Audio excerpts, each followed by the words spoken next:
दिल्ली में एक जगह है शालीमार बाग, तो ये वहीं की कहानी है।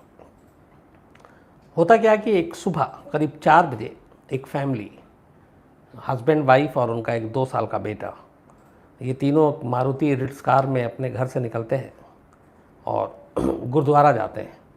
शालीमार बाग से चलकर ये लोग गुरुद्वारा बांग्ला साहब पहुंचते हैं। बहुत ही मशहूर गुरुद्वारा है ये दिल्ली में, गुरुद्वारा बांग्ला साहब। तो इन लोगों ने कुछ मन्नत मांगी थी, कुछ ऐसी चीज़ें थी। तो सुबह सुबह 4 बजे का वक्त था और ये गुरुद्वारा बांग्ला साहब पहुंचती है पूरी फैमिली। इसके बाद ये गुरुद्वारा से वापस लौट रहे होते हैं। लगभग आधे से ज़्यादा सफ़र तय कर चुके थे और शालीमार बाग पहुंचने वाले थे। उससे पहले ही अचानक एक ट्रैफिक रेड लाइट के पास यू टर्न लेना था। तो जब ये Maruti Ritz car U turn जैसे ही ले रही होती है, अचानक बाइक सवार, चूँकि ये पूरी कहानी जो है वो चश्मदीद की ज़ुबानी है, हेलमेट पहने हुए, सुबह सुबह 4 बजे का वक्त, वैसे ही अंधेरा है स्ट्रीट लाइट के अलावा, तो वो कार पे गोली चला देता है। ड्राइविंग सीट पे हस्बैंड था जिसका नाम था पंकज मेहरा, और बराबर में जो सीट है वहाँ पे पंकज की मेहरा की वाइफ प्रिया मेहरा बैठी हुई थी, अपने 2 साल के बेटे को गोद में लिए हुए। 2 गोली चलती है, शीशा टूट जाता है, गोली प्रिया को लगती है, एक गर्दन में, एक आँख के पास।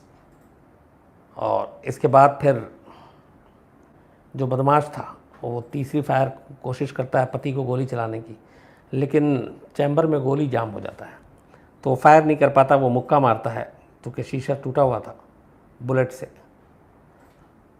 तो मुक्का मार के उसके बाद घबरा जाते हैं और जो हत्यारे हैं वो फरार हो जाते हैं मौके से।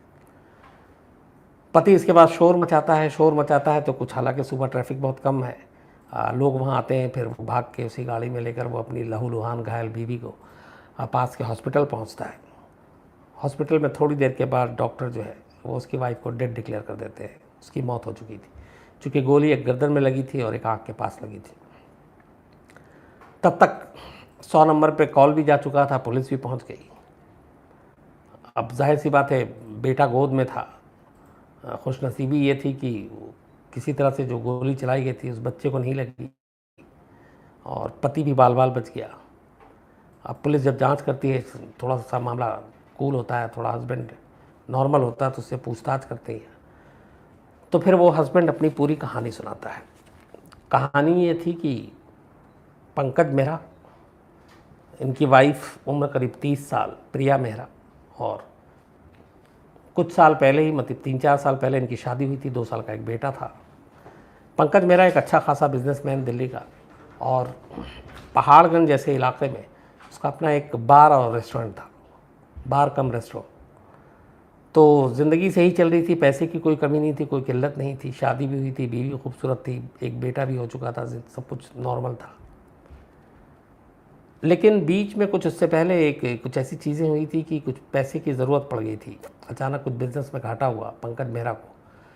तो सोनीपत में कुछ लोग हैं, हरियाणा, वहाँ से उसने एक किसी जो इंटरेस्ट पे पैसे देते हैं उससे उसने पैसे लिए 5 लाख रुपए, और वक्त पे वो चुका नहीं पाया और उसका इंटरेस्ट बढ़ता गया, और बढ़ते बढ़ते चूँकि वो काफ़ी हाई इंटरेस्ट पे लिया था मजबूरी में, तो वो 5 लाख रुपए बढ़ते बढ़ते 40 लाख रुपए हो गया और ये लौटा नहीं पा रहा था। तो उसके बाद उधर से फिर धमकियाँ मिलनी शुरू हो गई कि पैसे दो वरना फिर तुम्हें मार देंगे। तो ये सारी चीज़ें चल रही थी और ज़िंदगी भी चल रही थी। लेकिन फिर ये अचानक सुबह सुबह 4 बजे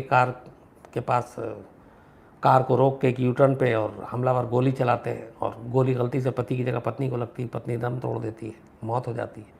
तो जब पुलिस पूछताछ करती है तो पंकज जो है ये सारी चीज़ें बताने के बाद 3 नाम लेता है पुलिस के सामने, और ये तीनों नाम उन्हीं के थे जिनसे उसने पैसे इंटरेस्ट पे लिया था, मतलब सूद पे लिया था।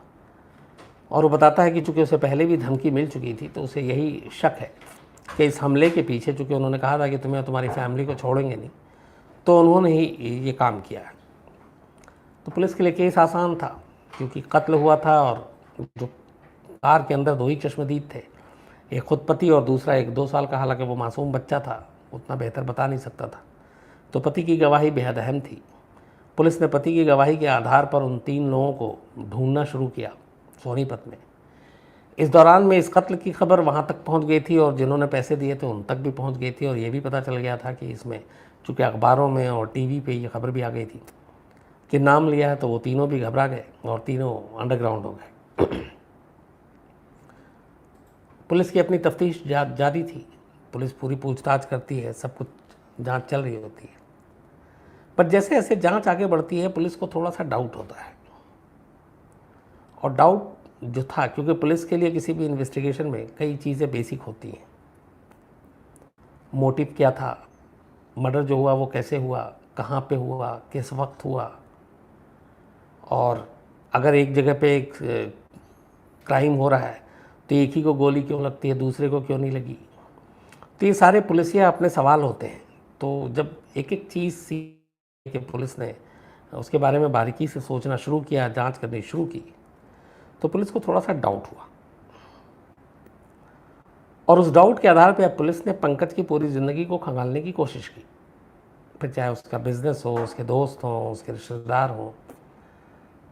तो जब खंगालने की कोशिश की तो उसके बाद धीरे धीरे एक एक करके कई जानकारियां सामने आती गईं। उसमें ये पता चला कि शादी के बाद पंकज की अपनी वाइफ के साथ रिश्ते अच्छे नहीं थे, लेकिन फिर भी दोनों साथ थे, लेकिन और कई आते जाते थे हर जगह। आधे फैमिली वालों का कहना था कि आमतौर पर जैसे पति पत्नी के बीच में लड़ाई होती है या कई बार छोटी मोटी बातों में, वैसे ही था, कुछ सीरियस नहीं था। दूसरी चीज़ ये पता चलती है कि जो बार एंड रेस्टोरेंट इसका पंकज का था, उसमें एक लड़की काम करती थी जो मुलाजिम थी उसकी, लेकिन वक्त बीतने के साथ दोनों में नज़दीकियाँ हो जाती हैं, प्यार होता है, और वो दोनों भी शादी करना चाहते थे, और पंकज भी उससे शादी करना चाहता था। लड़की भी दिल्ली की थी। तो जब ये सारी चीज़ें आती हैं तो फिर पुलिस को एक और ये भी था कि जिस आदमी ने पैसे दिए हैं वो आदमी उसी को मारेगा तो उसके तो पैसे डूब जाएंगे 40 लाख। तो ऐसे केसेस में आमतौर पे धमकाया जाता है, धमकी दी जाती है, हवा में गोली चलाई जाती है, जान नहीं ली जाती, क्योंकि सामने वाले का पैसा डूब जाएगा। और अगर उसने पत्नी को मारा है तो फिर जाहिर सी बात है कि और भी पैसा डूब जाएगा, क्योंकि वो तो जेल जाएगा, तो पैसे देने की नौबत नहीं आएगी इसको। तो ये सारी चीज़ें पुलिस के सामने थी, सारे सवाल पुलिस के सामने थे। पूरी इन्वेस्टिगेशन के बाद एक लेकिन ऐसी चीज़ शक तो था पुलिस को कि कुछ ना कुछ पंकज झूठ बोल रहा है, लेकिन उस झूठ को पकड़ने का कोई तरीका नहीं निकल रहा था। सारी कोशिश कर ली पुलिस ने, लेकिन ऐसी कोई चीज़ नहीं मिली जिससे ये पता चल सके कि पंकज वाकई इसमें कातिल हो सकता है। बीच में पुलिस को लगा भी कि शायद वो गलत रास्ते पे है, गलत तफ्तीश कर रही है, कातिल कोई और है, और या शायद जो पंकज कह रहा है वही सच है।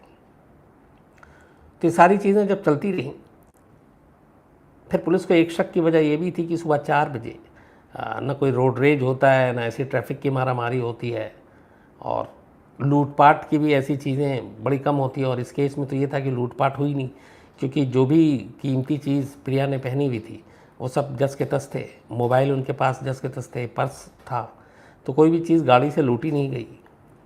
रोड रेज हुआ नहीं, जो झगड़े में गुस्से में कोई मार दे। तो फिर क्या हो सकता है।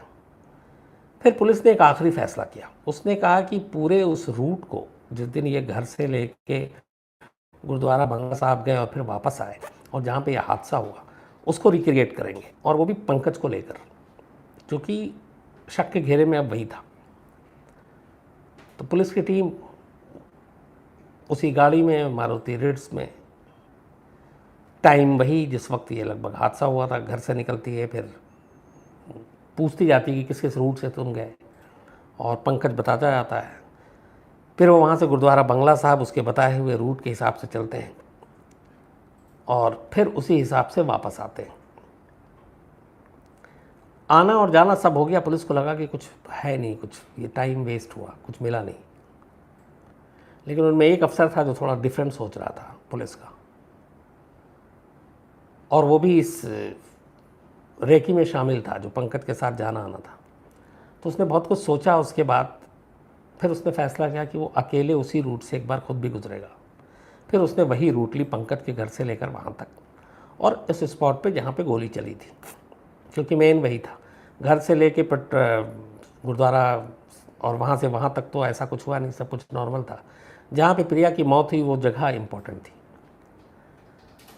तो जब ये निकला और ये पुलिस वाला, और फिर उसने पूरी दोबारा रेकी की, तो उसने गुरुद्वारा बंगला साहब से लेकर उस स्पॉट तक में कई बार चक्कर काटे, सिर्फ ये देखने के लिए कि इनमें कहाँ कहाँ पे सीसीटीवी कैमरा है जो इस रोड को, इस रूट को फॉलो करता है। बहुत सारे ऐसे सीसीटीवी कैमरे मिले, उस कैमरे की लिस्ट बनाई गई। उन कैमरों में फिर उस तारीख को डाला गया, निकाला गया, पुराने विजुअल, वो गाड़ियाँ भी दिखी जाते हुए और ये गाड़ी भी दिखी, लेकिन फिर भी काम नहीं बना। अब आकर जीरो इन पुलिस का हो गया कि उस स्पॉट पे जहाँ पे ये कत्ल हुआ था। तो अब उसके आसपास का पुलिस ने कहा कि कम से कम 1 से 2 किलोमीटर के रेडियस में ही देखना पड़ेगा कि यहाँ पे कुछ मिलता है कि नहीं। तो फिर तलाश शुरू हुई। यू टर्न के पास तो कोई कैमरा नहीं था, लेकिन इत्तेफाक से एक चीज़ शुरू में पुलिस मिस कर रही थी, वो ये था कि एक वहाँ से कुछ दूरी पे एक पेट्रोल पंप था और उस पेट्रोल पंप में एक कैमरा था, और उस कैमरे का एंगल ऐसा था कि वो उस यू टर्न तक को फॉलो कर रही थी। मतलब वो यू टर्न उस कैमरे में रिकॉर्ड हो रहा था। जब ये चीज़ सामने आई तो फिर पुलिस ने उस पेट्रोल पंप के उस सीसीटीवी फुटेज को खंगाला, उसे निकाला, और जो टाइम बताया गया था इंसिडेंट का, उस टाइम पे उसने पूरा रिवाइंड करके फॉरवर्ड करके देखा। वो गाड़ी दिख गई जो मारुति रिट्स थी, पंकज की। इसके बाद उस गाड़ी को यू टर्न होते हुए भी उस कैमरे में रिकॉर्ड किया गया था, वो भी दिखा। लेकिन उस गाड़ी के यू टर्न होने के वक्त, होने से पहले और होने के अगले कई मिनट तक कोई दूसरी गाड़ी, कोई दूसरी बाइक वहाँ से गुजरी ही नहीं। वो इकलौती गाड़ी थी जो उस यू टर्न से वापस जा रही थी। न उसके आगे न उसके पीछे कोई दूसरी गाड़ी ना उसको फॉलो कर रही थी, ना उसको चेस कर रही थी, ना वो साथ में दिखी। इवन इस इंसिडेंट के, उस गाड़ी के गुजरने के अगले कई मिनट बाद तक, सुबह का वक्त था, करीब 4 बजे, ट्रैफिक आमतौर पर वैसे ही कम होता है। तो अब पुलिस को डाउट हुआ। अब ये चीज़ अभी तक पंकज को मालूम नहीं थी। फिर पुलिस ने पंकज को ग्रिल किया और पूछा कि उस एग्जैक्ट स्पॉट क्या है। तो उसने फिर बताया कि ये यू टर्न है, और जैसे ही उसने यू टर्न ली, चूँकि उसको बताने का एक मतलब ये भी था कि यू टर्न लेते वक्त गाड़ी की स्पीड स्लो होती है, तो बोला जैसे ही यू टर्न ले रहे थे उस वक्त गाड़ी की स्पीड बहुत कम थी। अचानक बाइक पे दो आए, वो हेलमेट पहने हुए थे, चेहरा देखा नहीं था, लेकिन वो हरियाणा नंबर की गाड़ी थी। और तभी उसने फिर 3 नाम भी बताए थे उनके, और बोला चूँकि उन्होंने धमकी दी है वही लोग थे। अभी तक पंकज को ये नहीं मालूम था कि पुलिस सीसीटीवी फुटेज देख चुकी है। इसके बाद जब पुलिस ने उस सीसीटीवी फुटेज को निकाला और पंकज को बैठा कर दिखाया, तो पंकज की पोल खुल गई, क्योंकि उस गाड़ी को किसी ने फॉलो नहीं किया था, किसी ने हमला नहीं किया था, किसी ने गोली नहीं चलाई थी। तो फिर क्या हुआ? कोई रास्ता नहीं था। फिर पंकज सच बताता है, और जो वो सच बताता है वो ये था कि ये सच था कि उसने 5 लाख रुपए उधार लिए थे, इंटरेस्ट पे लिए थे, उसका ब्याज बढ़ के 40 लाख हो गया। साथ में इधर उसके बार, और जो बार कम रेस्टोरेंट था उसमें एक लड़की जो थी एम्प्लॉई, उससे उसको इश्क हो गया था, वो उससे शादी करना चाहता था और बहुत ज़्यादा बेताब था शादी करने के लिए। लेकिन वो चाहता था कि वो कुछ ऐसा करे कि एक तीर से 2 शिकार हो। शादी करने के लिए उसे प्रिया को छोड़ना था, पर प्रिया को छोड़ना आसान नहीं था उसको। दूसरा ये कि वो चाहता था कि जो उसके ऊपर कर्ज है और ये जो 40 रुपए की तलवार अट रही है, जो धमकियाँ आ रही हैं, ये मसला भी हल हो जाए। तो उसने एक तीर से 2 शिकार करने के लिए पूरा एक प्लान तैयार किया, और प्लान ये था कि वो खुद अपनी बीवी का मर्डर करेगा। इससे 2 फ़ायदा होगा, एक बीवी रास्ते से हट जाएगी, दूसरी शादी का रास्ता क्लियर हो जाएगा। नंबर 2, उसी बीवी के कत्ल का इल्ज़ाम वो उन लोगों पर लगाएगा जिनसे उसने पैसे लिए हैं, तो वो जेल चले जाएंगे, तो उनको पैसे लौटाने नहीं पड़ेंगे। और इसी के बाद उसने सोनीपत में रहने वाले अपने मोनू नाम के एक दोस्त से एक रिवॉल्वर का इंतज़ाम करने को कहा। उस दोस्त ने एक रिवॉल्वर दिया इसको। रिवॉल्वर लेने के बाद फिर इसने प्लान बनाया कि कत्ल कहाँ करना है, कैसे करना है। चूँकि इससे पहले ये दोनों शादी के बाद और बेटा होने के बाद कई बार अर्ली मॉर्निंग में 3-4 बजे गुरुद्वारा जा चुके थे, तो कोई अजीब बात नहीं थी। तो फिर अचानक पंकज को ये आइडिया आता है कि सुबह का वक्त 3-4 बजे का, भीड़ नहीं, लोग नहीं, और इवन उसने सीसीटीवी फुटेज के बारे में और कैमरे के बारे में भी सोचा था, लेकिन उसे ये अंदाज़ा नहीं था कि उस जहाँ पे वो गोली मारेगा उस यू टर्न के पास उसने देखा था कि कोई कैमरा नहीं है, लेकिन एक पेट्रोल पंप है जो उस जगह को रिकॉर्ड कर रहा है। ये उससे गलती हुई थी। तो गुरुद्वारा पहले भी जा चुका था, कोई अजीब बात थी नहीं। तो उसी प्लान के तहत वो अपनी बीवी और बेटे को लेकर गुरुद्वारा जाता है। वापस जब आता है तो इसी यू टर्न के पास, अच्छा सीसीटीवी फुटेज में ये था कि यू टर्न के वैसी गाड़ी यू टर्न लेती उस मोड़ से, वहाँ पे वो करीब 1 मिनट या 40 सेकंड के लिए गाड़ी रुकती है, और ये गाड़ी और उसके आगे पीछे कोई, खुद पंकज रोकता है। पंकज ड्राइव कर रहा था, उसके बराबर में उसकी वाइफ थी, वाइफ के गोद में बच्चा था। गाड़ी रोकते ही उसने अपने साइड में रिवॉल्वर पहले से रखा हुआ था लोडेड। वो रिवॉल्वर उठाता है, इससे पहले कि प्रिया कुछ समझ पाती है, अपनी बीवी को बिल्कुल नज़दीक से पॉइंट ब्लैंक रेंज से 2 गोली मारता है, और उसके बाद वो शीशे की तरफ भी गोली मारता है ताकि शीशा टूट जाए, फिर अपने तरफ भी शीशा तोड़ता है, और अपने आप को फिर घूंसा मारता है ताकि कुछ चोट लगे ज़ोर से। और इसके बाद ये सारी चीज़ें वो 1 मिनट से 40 सेकंड के अंदर करता है, और फिर बेतहाशा गाड़ी को भगाता है और चीखता चिल्लाता है। फिर लोग आते हैं, फिर उसका हॉस्पिटल जाता है जहाँ पे उसकी वाइफ की डेथ हो चुकी थी। तो अपनी ही बीवी को गाड़ी में बिठाकर, गाड़ी रोककर खुद गोली मारने का जो उसके पास दलील थी ये थी कि तीसरी 2 गोली जो मारी गई थी वो एक्चुअली उसे मारनी थी, लेकिन निशाना बीवी बराबर में बैठी थी इसलिए बीवी को लग गई, वो बच गया। फिर वो नज़दीक से आकर उसको गोली मारना चाहते थे, लेकिन चैम्बर में गोली फंस गई और इसने शोर मचाना शुरू किया, तो वो घबरा गए और घूंसा मार के उसको निकल गए। ये पूरी कहानी थी। तो जब ये सारी कहानी सामने आई, उसके बाद पुलिस ने पंकज को, चूँकि वो कबूल कर चुका था, उसके दोस्त मोनू को जिसने रिवॉल्वर दिया, गिरफ्तार किया। उस लड़की से भी पूछताछ हुई जिससे शादी करने के लिए उसने अपनी बीवी का कत्ल किया, लेकिन इस कत्ल में उस लड़की का कोई रोल नहीं था और न उसे इसकी जानकारी थी, क्योंकि पंकज ने खेल खेला था एक तीर से 2 शिकार करने का, बीवी को रास्ते से हटाकर दूसरी शादी करने का, और जो कर्ज था उस कर्ज से निजात पाने के लिए उन लोगों को अपनी ही बीवी के कत्ल के इल्ज़ाम में फंसाने का, जिनको उसे पैसे लौटाने थे।